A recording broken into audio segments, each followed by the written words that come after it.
மற்றவர்கள் என்ன நினைப்பார்கள்? இப்படி நினைச்சு நினைச்சு ஓஞ்சு போன பல ஜென்மங்களும் தாய் திருச்சபையில் உண்டு.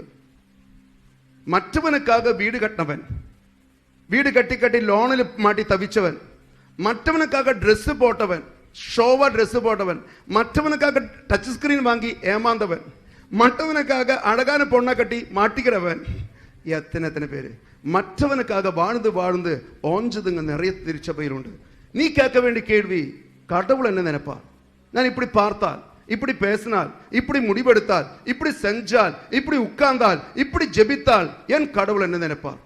மற்றவள் என்ன நினைப்பும்? இது தெய்வீகம் அல்ல. காரணம், கலாத்தியர் புத்தகம் 1 அதிகாரம் 10வது வசனம் சொல்கிறது, கலாத்தியர் 1:10 சொல்கிறது, நீங்கள் நாடுவது கடவுளின் நல்லெண்ணமா மனிதர்களின் நல்லெண்ணமா? நீங்களின் மனிதர்களின் நல்லெண்ணம் தேடினால் நீங்கள் கடவுளுக்கு உகந்தவர்கள் அல்ல.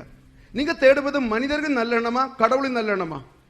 நீ நடக்கிறது நீ பழகிறது பார்த்து ஊருகாரங்க கை தட்டுவாங்க, ஆனா கடவுள் கை தட்டுவாரா?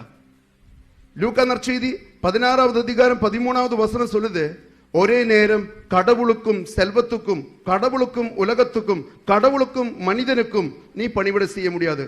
ஒருவேளை கடவுளை நீ ஏற்றுக்கொள்ளணும், இல்லையா உலகத்துக்கு வாழணும். 2 படகிலும் காலு வச்சால் டேஞ்சரஸா மாறும்.